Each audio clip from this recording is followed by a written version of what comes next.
Hari ini kita akan lanjutkan kembali. Kita akan belajar kebenaran firman Tuhan. Bapak Ibu, buka bersama saya di Mazmur pasal yang ke-34, mulai ayat yang pertama.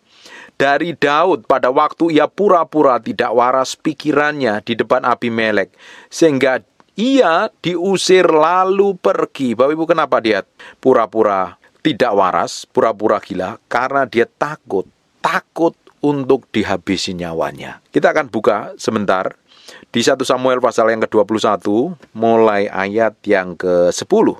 Kemudian bersiaplah Daud dan larilah ia pada hari itu juga dari Saul. Dia satunya takut sama Saul, di salah satunya lagi dia takut kepada Raja Akis. Kita lanjutkan lagi. Sampailah ia kepada Akis, raja kota Gad. Pegawai-pegawai Akis berkata kepada tuannya, bukankah ini dia raja negeri itu? Bukankah tentang dia orang menyanyi berbalas-balasan sampai menari-nari? Demikian Saul mengalahkan beribu-ribu musuh, tetapi Daud berlaksa-laksa. Daud memperhatikan perkataan itu dan ia menjadi takut sekali kepada Akis raja kota Gad itu. Karena sudah diketahuin para pegawainya, ini Daud nih, yang dulu dia orang-orang bernyanyi-nyanyi muji-muji dia nih. Dan muncullah sejak saat itu rasa takut. Akhirnya apa yang terjadi? Sebab itu, ayat yang ke-13, ia berlaku seperti orang yang sakit ingatan di depan mata mereka dan berpura-pura gila di depan mereka. Ia menggores-gores pintu gerbang dan membiarkan ludah meleleh ke janggutnya. Lalu berkatalah Akis kepada para pegawainya, tidakkah kamu lihat bahwa orang ini gila? Maka apa kamu membawa dia kepadaku? Kekurangan orang gilakah aku? Maka kamu bawa orang ini kepadaku supaya ia menunjukkan gilanya dekat aku. Patutkah orang demikian masuk rumahku? Karena dia takut begitu rupa, ngalami ketakutan, dia bela dirinya dengan jadi pura-pura gila. Bapak Ibu, ini masa tertekan. Tertekannya luar biasa. Dia takut dikejar oleh Saul. Di sisi lain, dia memasukin kota Gad dan ternyata orang-orang sudah tahu dan dia takut dibunuh. Berapa banyak orang hari ini mengalami masa takut yang luar biasa, masa-masa suram dalam hidupnya, luar biasa. Justru kalau kau mengalami masa suram dan kau dikuasai oleh ketakutan, ujung hidupmu gak akan damai sejahtera. Justru saatnya pakai firman, belajar firman, praktek firman. Tapi banyak orang Kristen ketika mengalami tekanan himpitan yang berat, dia tidak belajar sama firman. Justru dia ngawur hidupnya, dikuasain cemas, dikuasain kekhawatiran, dikuasain pikirannya sendiri, dikuasain kemauannya sendiri, bukan menyerahkan kepada Tuhan. Tapi kita lihat kembali di Mazmur 34. Aku hendak memuji Tuhan pada segala waktu, puji-pujian kepadanya tetap di dalam mulutku. Sekalipun mengalami rasa takut, dia tetap memuji Tuhan. Dia tetap mulutnya ngomong kebenaran. Tapi hari ini banyak orang loh, sudah melarat, miskin, menderita, kekurangan, merasa dirinya kudus, merasa dirinya suci. Ketika ngelihat orang lain selalu salah di matanya, ngelihat kekurangan orang lain salah, tidak sempurna. Mana ada orang sempurna di muka bumi ini? Bahkan pendeta dituntut sempurna seperti Yesus dulu, mana ada? Kita semua dalam proses disempurnakan kok. Tapi banyak orang matanya melihat pakai kacamatanya sendiri, bukan pakai kacamata Tuhan. Sehingga apa yang terjadi? Mudah menghakimi, mudah menuduh. Kan seringkali orang terjebak di area sini, gampang nuduh, nyakitin orang lain. Dia nggak mau berkaca pada dirinya sendiri. Beberapa hari ini saya melihat ada orang ya, dirinya sudah babak belur, pernikahannya nggak benar, keuangannya hancur, tapi tetap merasa suci, kudus, tak bercacat celah. Dia bisa hina orang lain, dia bisa menyesatkan orang lain, dia bisa tuduh, hakimi, hamba Tuhan semaunya sendiri. Dia pikir dia yang paling hebat. Bapak Ibu, kita nggak bisa memiliki sikap hati yang seperti itu. Kalau kita memiliki sikap hati yang seperti itu, artinya kita ini terlalu bebal, terlalu bodoh. Kita harus pakai mulut kita ini jadi berkat. Kita memasukin tahun di mana Tuhan mau pakai mulut kita, punya otoritas dan kuasa yang double porsi. Ketika tahun-tahun ini engkau berjalan dalam kebenaran, engkau ngomong kebenaran, engkau hidupin kebenaran, apa yang terjadi? Sepanjang bertahun-tahun ke depan, mulutmu penuh kuasa, otoritas. Kata orang Jawa, sabdo pandito ratu. Kata-kata yang keluar dari mulutmu keluar kuasa. Jadi kata-kata kita seperti hukum dan ketetapan karena memiliki kuasa dan otoritas. Tapi kalau mulut kita ini suka ngomong jelek, ngeluh, gerutu, kan saya sering kali bahas itu. Kitab Amsal banyak ngomong tentang mulut, ngomong bibir itu, ngomong lidah itu. Banyak orang itu bebal, merasa dirinya benar, merasa dirinya hebat, suka menilai orang lain, ngomong jeleknya orang lain, menghakimi, menuduh, memfitnah, tapi dia nggak mau koreksi dirinya sendiri. Itu namanya bebal. Fasik, orang fasik tuh kayak begitu tuh. Dia suka melihat kelemahan orang lain. Hari ini kita bisa belajar. Jangan sampai gajah bengkak masuk angin di depan mata kita tidak kelihatan, tapi semut yang di seberang lautan yang dilindes truk, Bapak Ibu lihat. Itu artinya engkau perlu bertobat dan sadar diri balik sama Tuhan. Tapi Daud berkata, aku hendak memuji Tuhan pada segala waktu. Pada segala waktu artinya hatinya nempel sama Tuhan. Waktu Bapak Ibu ngadapin persoalan masalah himpitan tekanan yang berat-berat itu, Bapak Ibu cari siapa? Mau cari Tuhan atau cari hamba Tuhan? Tapi kan kebanyakan orang cari hamba Tuhan. Bukankah kita sama-sama belajar firman? Bukankah kita menyembah Tuhan yang sama? Apa bedanya Tuhan yang disembah pendeta atau hamba Tuhan dengan yang Bapak Ibu sembah? Berapa banyak Bapak Ibu dengar firman dan nyatanya kok ketika ngadapin masalah masih butuh hamba Tuhan untuk ditumpangi tangan. Bapak Ibu harusnya bertumbuh ke arah Kristus loh. Berapa puluh ribu khotbah yang Bapak Ibu dengar sampai hari ini. Kalau umurmu di atas 60 tahun, kau dengar khotbah itu ada ribuan loh khotbah. Kau datang ke gereja ada berapa kali itu? 1 tahun ada berapa minggu? Terus kalau belum ada ibadah-ibadah yang lain, sudah berapa ratus setiap minggunya kita datang ke ibadah. Tapi kok kenapa nggak bertumbuh? Salah yang ngajar atau salah pendengarannya? Makanya harus dewasa di dalam Kristus. Memuji Tuhan pada segala waktu, pada segala waktu, pada segala waktu. Susah, waktu seneng, waktu stres, waktu bingung, waktu ngadapin masalah, waktu ngadapin tekanan, waktu bahagia, waktu diberkati, tetap nyembah Tuhan, connect dengan Tuhan. Nyembah Tuhan nggak Bapak Ibu, nggak perlu berlutut kok kadang. Tapi Bapak Ibu bisa jalan, nyetir mobil, ke kantor, ke pasar, sambil masak, hatimu connect sama Tuhan. Itu memuji Tuhan, Bapak Ibu. Ini harus dibangun, belajar firman, ngerti kebenaran. Jangan jadi orang Kristen plongo pulang dari gereja. Kalau di gereja angkat tangan, nangis-nangis karena hadirat Tuhan kuat. Tapi pulang dari gereja nggak ngerti apa-apa. Bapak harus ngalami pertumbuhan ke arah Kristus sepenuhnya. Supaya ketika engkau ngalami tekanan yang hebat, seperti yang Daud alami, dia pura-pura gila karena alami ketakutan yang luar biasa. Dia memuji Tuhan pada segala waktu. Puji-pujian kepadanya tetap di dalam mulutku. Mulutnya keluarnya pujian, penyembahan, pengagungan. Bukan ratapan tangisan, menangisin diri sendiri, menangisin masalah. Cerat-cerit kayak orang gak kenal Tuhan gitu loh. Tenang aja, jalan sama Tuhan. Kalau Tuhan berjanji, dia berjalan di depanmu, dia menjadi panglima perangmu, apa yang perlu ditakutin? Jalan aja sama Tuhan. Berat Pak, jalan sama Tuhan. Nggak kuat Pak, jalan sama Tuhan. Saya ini hamba Tuhan yang alami semua proses kehidupan yang berat-berat Bapak Ibu. Saya alami. Dan saya buktikan bahwa Tuhan saya, yang saya layani ini Allah yang hidup dan perkasa. Saya percaya, saya hidupin firman itu. Saya kenal Tuhan saya. Kalau Tuhan berjanji memberkati, dia pasti berkati kok. Tuhan melindungi kok. Kalau Tuhan menjadi panglima perangmu, jalan aja, ngikutin di belakangnya. Malaikat menjagamu, ikutin aja jalan. Gak perlu takut, gak perlu gentar, gak perlu pusing. Tapi kan banyak orang pusing, stres, bingung, minum obat tidur karena gak bisa tidur, sampai sakit pinggang dan lain sebagainya. Ada orang minum obat tidur sampai kecanduan obat tidur loh. Sampai stres dan lain sebagainya. Kenapa? Dia lupa dengan Tuhan. Kemana khotbah yang dia dengarin? Kemana pengajaran yang selama ini didengarin? Kemana firman itu? Apakah lenyap begitu rupa? Ataukah Bapak Ibu waktu dengerin khotbah tidur di gereja? Saya nggak habis pikir kenapa orang Kristen nggak ngalami pertumbuhan. Kalau engkau sudah jadi Kristen 3 tahun lebih, harusnya engkau dewasa di dalam Kristus. Bukan lagi minta konseling, justru engkau konselingin orang. Justru engkau ngalami pertumbuhan secara rohani, secara powerful dan dahsyat. Mulutmu semakin ngomongnya kebenaran firman Tuhan, dan tentunya engkau semakin bertumbuh ke dewasa ke arah Kristus, semakin rendah hati.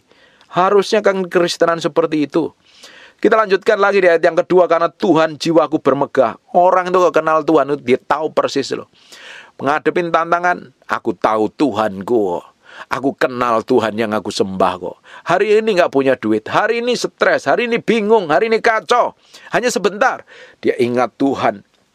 Dia tahu, karena Tuhan jiwaku bermegah. Jiwa itu isinya pikiran, perasaan, dan kemauan. Di area sini yang seringkali dihabisin oleh setan. Kalau engkau nggak ngerti firman, seringkali ditipu di area sini.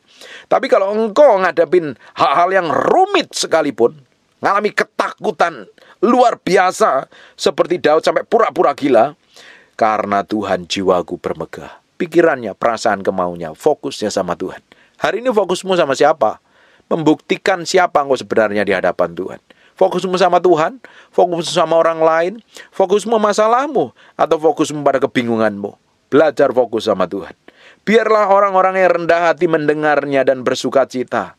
Kalau dengar apa yang dialami Daud, harusnya kita nih belajar. Oh benar loh Tuhan proteksi, jagain. Benar loh Tuhan itu luar biasa. Muliakanlah Tuhan bersama-sama dengan aku. Marilah kita bersama-sama masyurkan namanya. Aku telah mencari Tuhan, yang dicari Tuhan dahulu. Bapak Ibu, kepentok masalah yang kayak apapun juga, yang dicari Tuhan, hati harus nempel sama Tuhan. Saya sudah ngalami hal-hal yang pahit, hal yang gak enak, bangkrut, stres, kemarin sakit parah, gak bisa jalan. Dan ternyata saya kejar Tuhan setiap hari. Saya luangkan waktu lebih banyak. Saya nyembah Tuhan. Karena waktu itu gak bisa ngelakuin apa-apa. Saya tiap pagi nyembah Tuhan, nyembah Tuhan. Dari jam 7 kadang sampai jam 12 siang. Kita baru buka puasa. Karena satu hari makan sekali. Makannya jam 12 siang. Kita buka puasa sama istri saya. Enjoy. Ngadepin masalah. Berat, iya. Ngadepin tekanan, iya. Bapak Ibu, ketika kita mencari Tuhan, bukan berarti Bapak Ibu lepas dari masalah dan tekanan loh. Pasti ada masalah. Selama kita tinggal di muka bumi ini, selama kita pakai tubuh daging ini, selalu ada masalah dan persoalan. Yang jadi masalahnya, fokus kita ke persoalan, ke masalah, atau fokus kita ke Tuhan. Fokus kita harus ke pribadi Tuhan. Kejar Tuhan. Kejar Tuhan. Cintai Tuhan. Kasihi Tuhan, miliki kerinduan dan kelaparan dengan Tuhan. Ketika engkau mencari Tuhan dengan sungguh-sungguh, Dialah yang baik. Engkau akan menemukannya. Aku telah mencari Tuhan, lalu Ia menjawab aku dan melepaskan aku dari segala kegentaranku dan mengalami ketakutan. Dia cari Tuhan pada waktu dia takut luar biasa. Sekalipun pada momen tertentu dia berlaku seperti orang gila, dan dia tetap cari Tuhan. Dia akhirnya dilepaskan dari rasa takut itu. Bapak Ibu bisa bayangkan, dia berada di daerah musuh. Kalau dia tahu itu benar-benar Raja Daud, bisa dibunuh itu. Apa yang terjadi kalau perintah Raja Akis ngomong bunuh, bunuh. Tapi untungnya Tuhan pelihara, sekalipun berlagak gila. Akhirnya Daud ngomong, dan melepaskan aku dari segala kegentaranku. Tunjukkanlah pandanganmu kepadanya, maka mukamu akan berseri-seri dan tidak akan malu tersipu-sipu. Yang dilihat Tuhan, yang dikejar Tuhan, yang dicari Tuhan. Pak, aku doa gak konsentrasi, fokusmu masih pada masalah. Bapak Ibu, ketika Bapak Ibu ngadepin masalah, tekanan, impitan, persoalan yang berat, makanya jangan pusing dengan masalah. Kalau engkau pusing dengan masalah terus-terusan, karena sepanjang kita hidup di muka bumi, kita menghadapi masalah. Fokus kita harus ke pribadi Tuhan. Kalau engkau nggak bisa berdoa, masih stres, bingung, kacau, karena fokusmu bukan kepada Tuhan. Bertobat, balik sama Tuhan. Yang dikejar Tuhan. Yang dicari Tuhan. Yang dikenalin Tuhan. Bangun keintiman. Dengerin khotbah saya sering kali khotbah tentang bangun keintiman. Membangun keintiman, luangan waktu lebih dalam hadirat. Tuhan belum jawab, Pak. Kejar terus Tuhan. Bapak seringkali ngapain doa berjam-jam dalam hadiratnya? Seringkali nggak ngerasain apa-apa malahan. Tapi saya tahu Tuhan hadir. Saya tahu persis Dia Allah yang menyertain saya. Kadang nggak dengar apa-apa, nggak ngerasain apa-apa. Saya tetap setia nyembah Tuhan. Saya tetap setia mencari Tuhan. Saya bukan pingin melihat pembuktian, oh Tuhan hadir, oh saya merasain merinding. Kalau Bapak Ibu pingin rasain merinding, datang ke kuburan malam-malam, pasti kau merinding. Saya pingin gemetar-gemetar, kau jangan makan. 3 hari pasti kau gemetar. Apalagi kalau tanganmu dicolokin listrik, pasti kau akan gemetar-gemetar. Yang kita cari bukan seperti itu. Kita pingin kenal hati Tuhan. Kita pingin berjalan seirama, seturut, ngerti detak jantung Tuhan. Memiliki kedalaman keintiman. Bapak Ibu ketika kau ngadapin masalah, kau serahkan masalahmu sama Tuhan. Apa yang terjadi? Tuhan akan buat mujizat. Dia akan buat mukamu berseri-seri dan tidak akan malu tersipu-sipu. Artinya ada pembelaan Tuhan. Seberapa banyak kita kejar Tuhan, seberapa banyak kita cari Tuhan, kita cintai Tuhan dan kita kasih Tuhan sepenuh hati kita. Benar nggak kita udah luangkan waktu lebih banyak untuk nyembah Tuhan? Lebih banyak kita berbahasa roh, berkata-kata dengan bahasa lidah, atau nyembah Tuhan, bergumam sendiri, komunikasi dengan Roh Kudus, atau kita malah seringkali pusing, stres, bingung, sumpek, khawatir, atau cemas. Kalau engkau udah Kristen bertahun-tahun di atas 3 tahun kekristenanmu, tapi engkau masih stres, bingung, kacau kalau ngadepin masalah, engkau belum kenal Tuhan. Kalau engkau kenal Tuhan, sekalipun nyawamu jadi taruhannya, di titik terendah seperti apapun, ngalami guncangan sehebat apapun, engkau kenal Tuhan, engkau bisa tenang. Tuhan tuh mau berbicara lebih dalam kepada kita. Tuhan mau bicara, mau luangkan lebih banyak isi hatinya. Dia mau singkapkan perkara-perkara ilahi. Tuhan mau berperkara dengan kita secara ajaib. Bapak Ibu, sekarang buka sebentar di Mazmur 14, ayat yang kedua. Tuhan memandang ke bawah dari surga kepada anak-anak manusia untuk melihat apakah ada yang berakal budi dan mencari Allah. Sampai hari ini, mata Tuhan menjelajah ke seluruh bumi, mencari orang-orang yang didapatin bersungguh hati kepada Dia. Untuk diapain? Dilimpahi kekuatan dan kuasanya. Bukan sekedar diselesaikan masalahmu. Masalahmu itu terlalu kecil. Tuhan terlalu gede. Dia kalau mau berikan sesuatu, Dia selalu berikan yang terbesar. Yang jadi masalah seringkali kita tidak memiliki kapasitas untuk menerima yang besar. Kita terlalu pusing dengan diri kita sendiri. Hari ini jangan pusing dengan dirimu sendiri. Pusing dengan pribadi Allah. Kejar Tuhan, beri waktu lebih banyak dengan Tuhan. Sembah Dia, semakin Bapak Ibu sembah Dia. Tahu nggak apa yang terjadi? Dia akan buat mujizat secara ajaib. Bahkan Dia akan lakukan sesuatu ilahi dalam hidupmu. Bahkan Dia akan singkapkan perkara-perkara ilahi. Engkau akan dibawa naik level yang tidak pernah engkau bayangkan sebelumnya. Kita lanjutkan lagi. Ayat yang ke-6.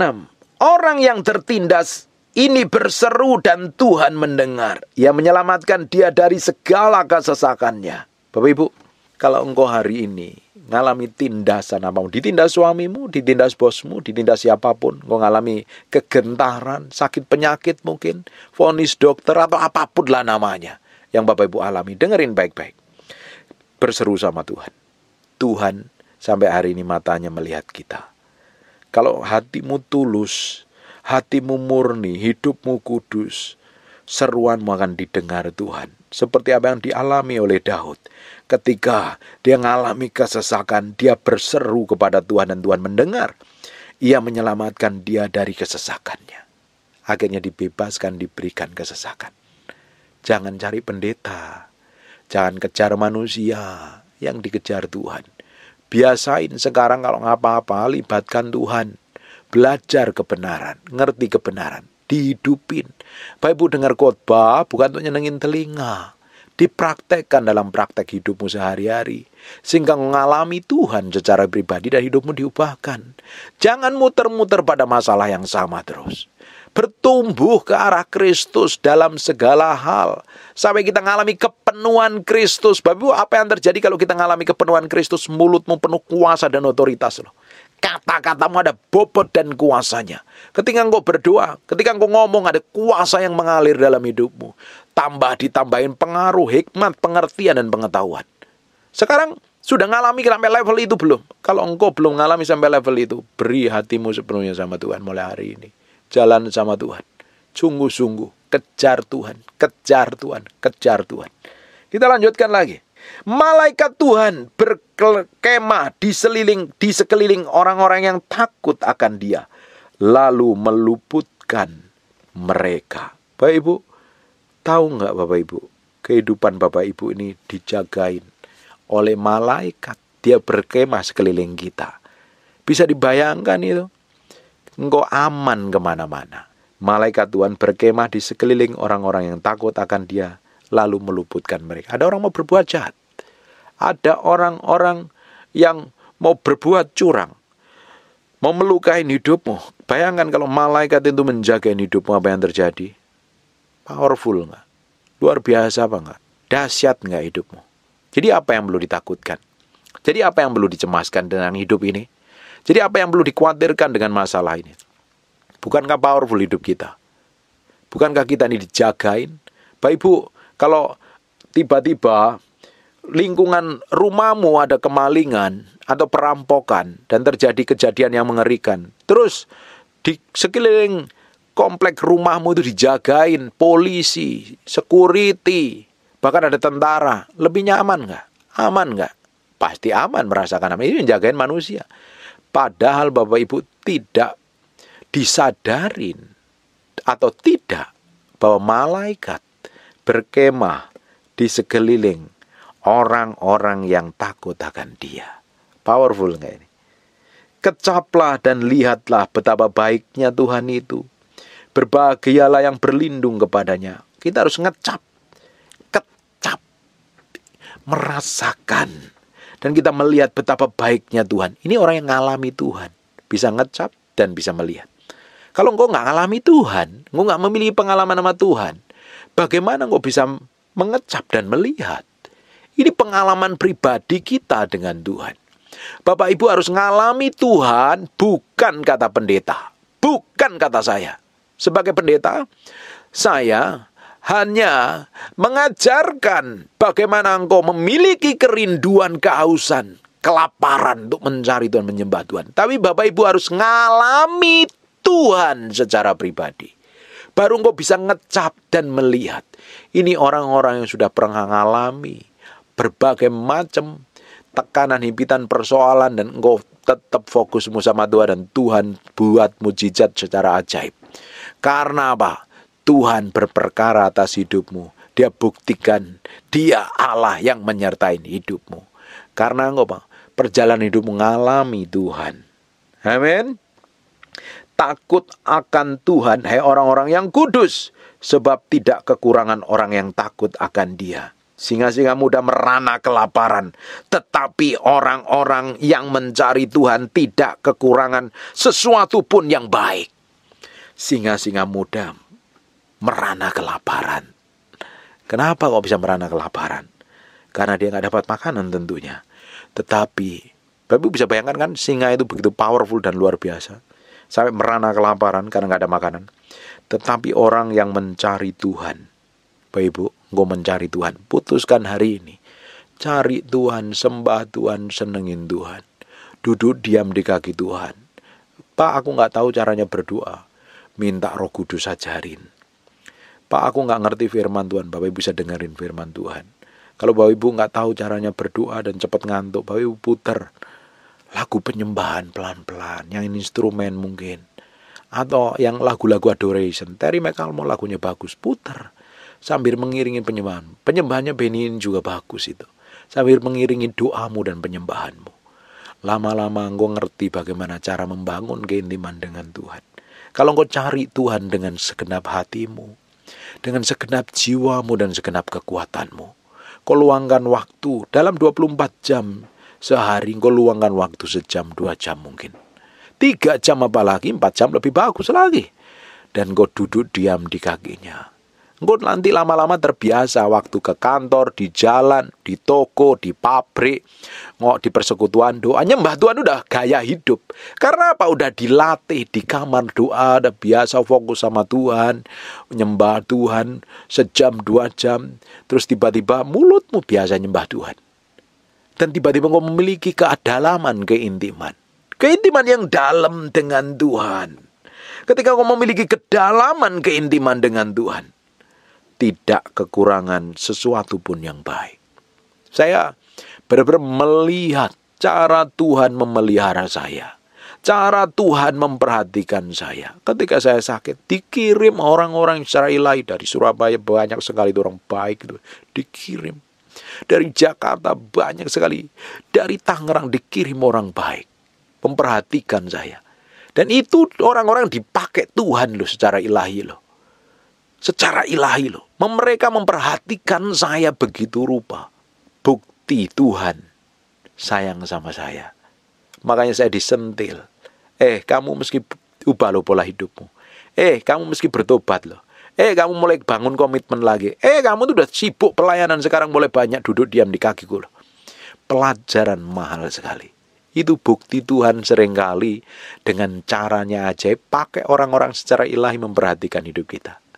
Bahkan Bapak Ibu diperhatikan oleh hamba Tuhan. Bukan kebetulan. Itu buktinya Tuhan memperhatikan hidupmu. Mungkin ada orang-orang yang dikirim secara rohani di sekitar hidupmu. Menopang hidupmu. Memperhatikan hidupmu. Itu bukti Tuhan memeliharamu. Seringkali kita mengharapkan ketika menghadapi masalah yang besar, tiba-tiba Tuhan turun tangan. Tapi ternyata seringkali Tuhan gak seperti itu lakukan. Justru pakai orang-orang yang di sekitar hidup kita yang kita gak pernah sangka-sangka. Dan orang itu disuruh Tuhan untuk membantu mungkin, buka jalan mungkin, memperhatikan, menguatkan, dan lain sebagainya. Itulah cara kerja Tuhan. Engkau akan dikirim orang-orang secara ilahi. Dikoneksi orang secara ilahi. Engkau akan memiliki divine connection. Dikoneksi dengan orang-orang secara ilahi yang menguatkan dan melakukan banyak hal. Tuhan kan berkatin kita selalu pakai orang lain. Tuhan Allah Maha Perkasa. Dialah Allah yang ajaib. Dia sanggup turunkan uang sekarung di kamar kita. US dollar lagi. Atau emas 2 kuintal. Dia sanggup. Tapi dia memberkatin kita dengan cara yang tidak seperti itu. Dia pakai orang-orang di sekitar hidup kita untuk memberkatin kita. Dan kita seringkali nggak bisa tentukan orang yang mana. Itu bagian kita menjaga sikap hati kita. Membangun koneksi dengan orang lain. Amin. Makanya kekristenan itu tidak individual. Kekristenan yang sejati itu membangun koneksi dengan orang. Bukan semau kita sendiri. Kalau engkau semakin hidup takut akan Tuhan, engkau semakin ngerti cara Tuhan. Dan engkau semakin ngerti maunya Tuhan. Hidup mencari Tuhan seumur hidupmu, engkau tidak akan kekurangan sesuatu yang baik. Coba perhatikan hari ini, yang hidupnya merana terus, gagal terus, stres terus, bingung terus, kacau terus. Coba perhatikan baik-baik. Kalau hari ini sampai seperti itu, benar nggak kau sudah mencari Tuhan? Benar nggak sudah kejar Tuhan? Benar nggak kau sudah hidup benar di hadapan Tuhan? Kalau belum, bertobat dan balik sama Tuhan. Tuhan akan memulihkan hidupmu. Tuhan akan bikin breakthrough dan terobosan dalam hidupmu. Kau akan menikmatin kebaikan dan kemurahan Tuhan. Tuhan maunya kita menikmatin semua janjinya.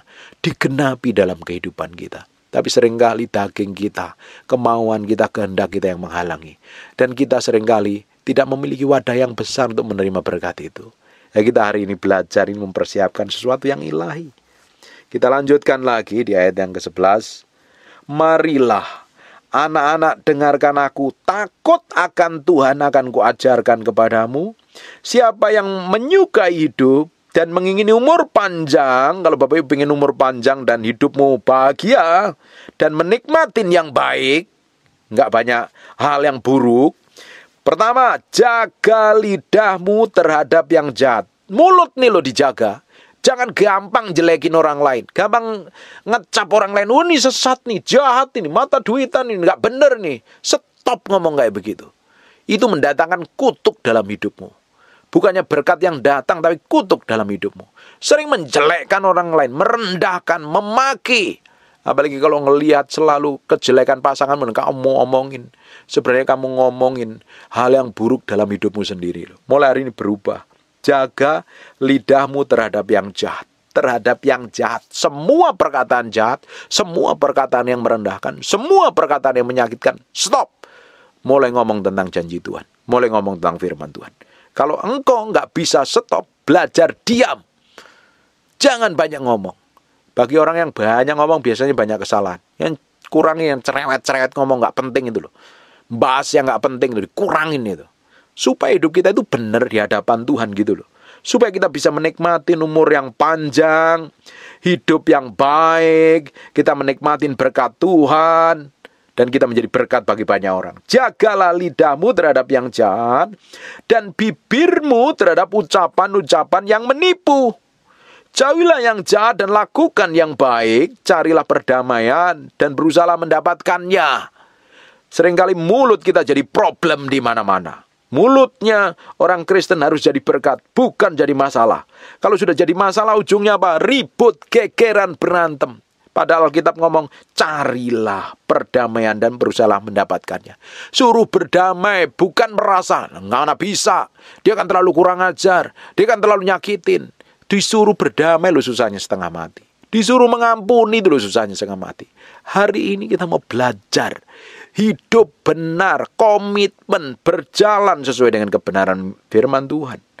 Carilah perdamaian. Belajar ngampuni yang nyakitin. Kalau nyakitin sekali kan masih oke lah. Tapi kalau nyakitin setiap hari, bertahun-tahun, engkau masih mau ngampuni enggak? Kalau engkau enggak mau masih mengampuni, engkau akan menikmati hidup yang baik. Dan engkau tidak akan menikmati umur yang panjang. Berapa banyak orang yang hidupnya dengan kepahitan, tiba-tiba kena sakit penyakit. Ujungnya mati muda.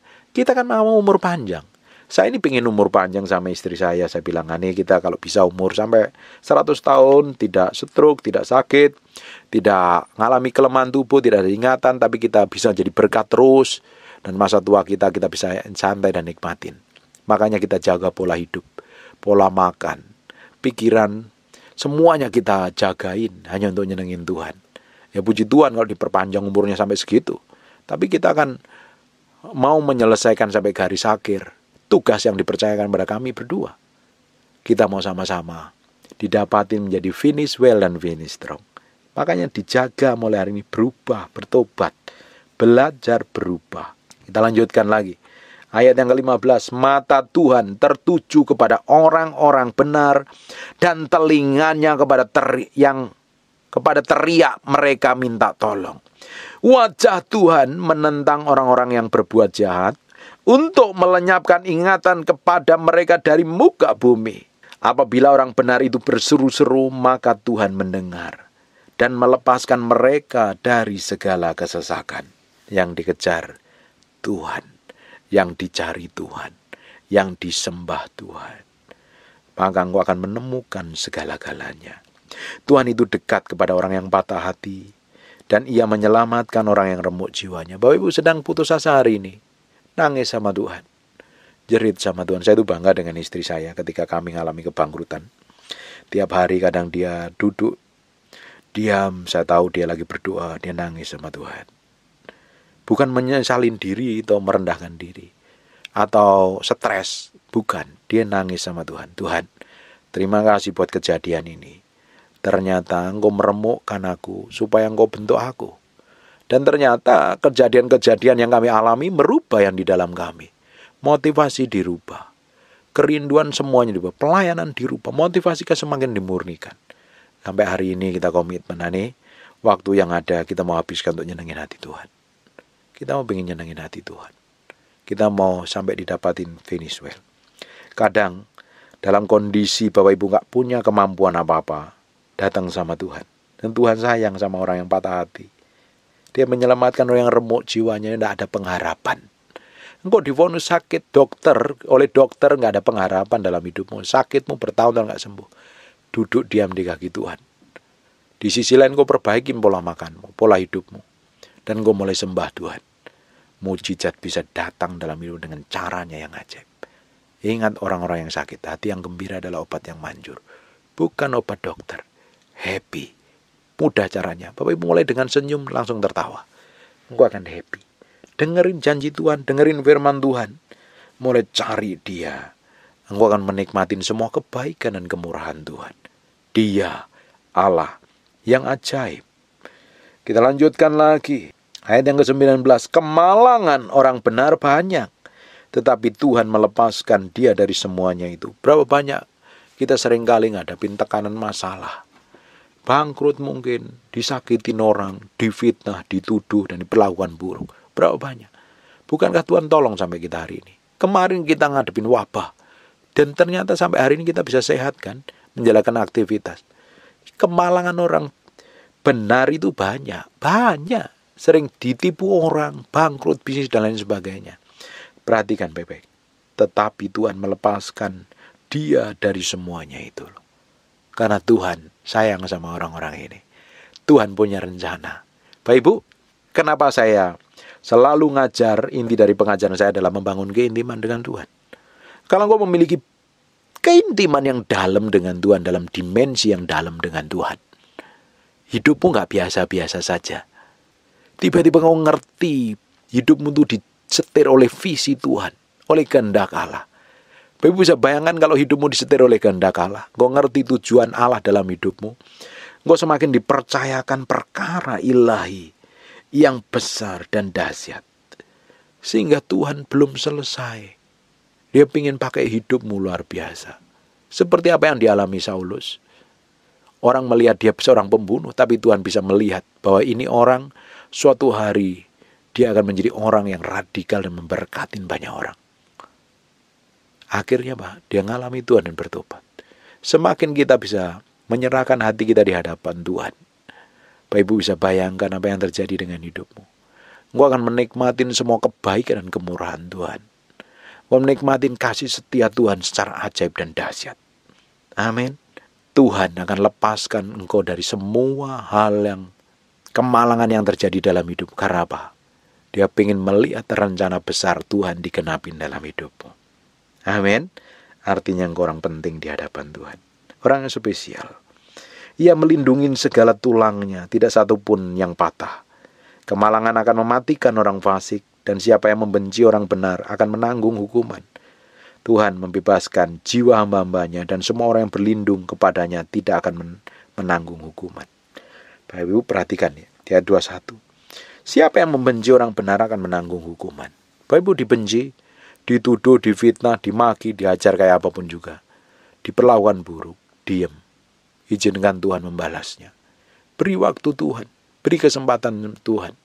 Dan Tuhan akan buat sesuatu yang ilahi dalam hidupmu. Dia akan buat mujizat. Dia akan bikin breakthrough dan terobosan. Dia akan membuat hidupmu mengalami sesuatu ilahi yang dahsyat. Amin. Tuhan punya rencana besar dalam hidupmu hari ini. Jangan berhenti pusing dengan persoalanmu. Mulai kejar Tuhan, mulai cari Tuhan. Mulai cintai Tuhan, mulai kasihin Tuhan. Tuhan akan mengurapimu secara dahsyat dan ajaib. Amin. Tutup matamu, tutup Alkitabmu, kita berdoa. Bapak terima kasih buat firman-Mu, kami materaikan dengan darah anak domba. Firman ini nempel dalam hati kami berhari-hari, berminggu-minggu, berbulan-bulan. Tuhan, firman ini menjadi kehidupan, praktek hidup kami benar-benar menjadikan hidup kami mengalami Kristus dan mengalami perubahan secara ilahi. Berkati setiap orang yang rajin mendengar firman yang Hamba-Mu sampaikan. Bisnis usaha pekerjaan Tuhan berkati. Buat mereka mengalami Tuhan secara pribadi. Yang pelayanan diurapi Tuhan secara ilahi. Dan sekarang Hamba-Mu berdoa untuk orang-orang yang sakit. Untuk orang-orang yang sakit, taruh tangan kananmu di bagian yang sakit. Aku lepaskan urapan kesembuhan oleh biluri sulit darah Yesus. Be healed in Jesus' name. Semua sakit dalam bentuk apapun aku perintahkan. Pergi dan tinggalkan di dalam tubuhnya. Semua vonis dokter, vonis siapapun juga kami batalkan dalam nama. Hidupmu sehat, tubuhmu kuat, tubuhmu pulih. Orang yang mengalami kelemahan tubuh ada urapan Tuhan. Ada api Allah yang turun sekarang. In Jesus' name. Urapan itu turun mengalir dari ujung rambut sampai telapak kaki. Terima kasih Tuhan. Terima kasih. Bagimu pujian, bagimu hormat, bagimu pengagungan. Dalam nama Yesus kami berdoa dan mengucap syukur. Haleluya. Amen. And God bless you. Terima kasih siang hari ini. Terima kasih Tuhan. Terima kasih Tuhan. Kau baik, Kau baik. Lihat sampai kedalaman hati kami Tuhan. koreksi dengan firman-Mu, bahwa kami menjadi serupa segambar dengan Engkau. Kami hanya ingin menyenangkan hati-Mu, bukan yang lain, Tuhan. Dapatin hati kami menyenangkan hati. Siang hari ini Roh Kudus, kami memberi hati kami untuk Engkau, untuk diubah, dijamah, dilawat Tuhan. Enggak ada yang lain yang lebih mulia selain Engkau. Enggak ada yang lain, Tuhan. Buat hati kami nempel dengan Engkau, Tuhan. Pikiran dan perasaan kami menyatu dengan Engkau, sehingga kami ngerti apa yang Engkau mau dalam hidup kami. Dalam nama Yesus. Haleluya. Amin. We thank you, we praise you, we adore you.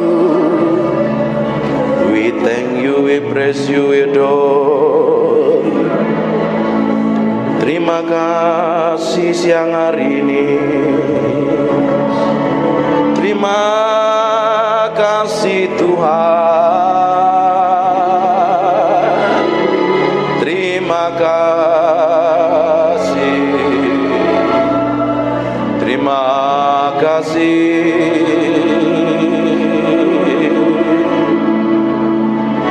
Di dalam hadirat-Mu kami diubahkan mengenal Engkau. Di dalam hadirat-Mu kami mencintai-Mu.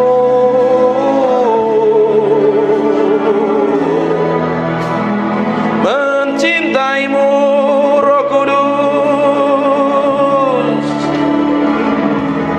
Roh Kudus.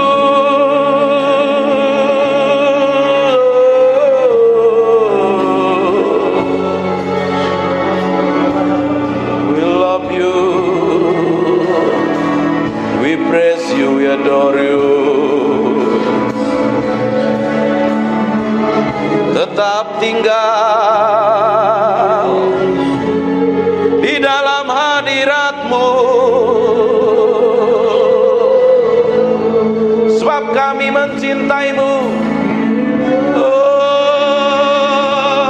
Tuhan,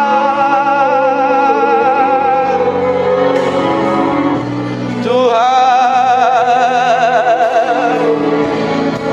Tuhan.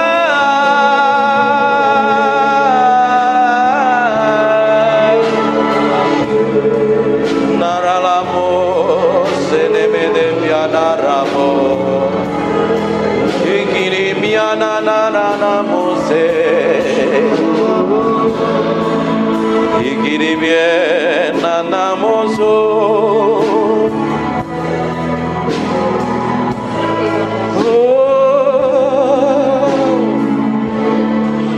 We praise you, we praise you, we praise you. We praise you, we praise you.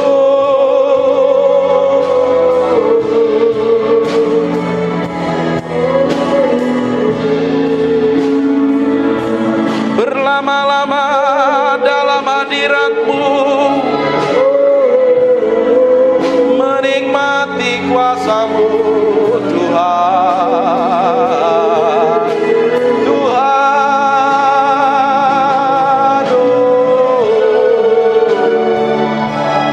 inananaramore, ikinemiananaranamos. Terima kasih Tuhan. Biar roh hikmat wahyu turun di antara kami, menyingkapkan pribadi-Mu yang ajaib, sehingga kami mengerti kehendak-Mu, berjalan dalam pusat hati-Mu. Oh Tuhan, siang hari ini urapi kami semua tanpa terkecuali. Kami adalah orang yang mencintai-Mu dan mengasihi-Mu.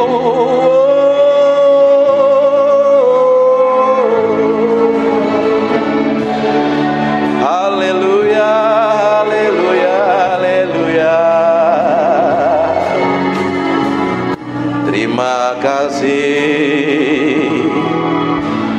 Yang merasakan hadirat Tuhan kasih tepuk tangan yang meriah.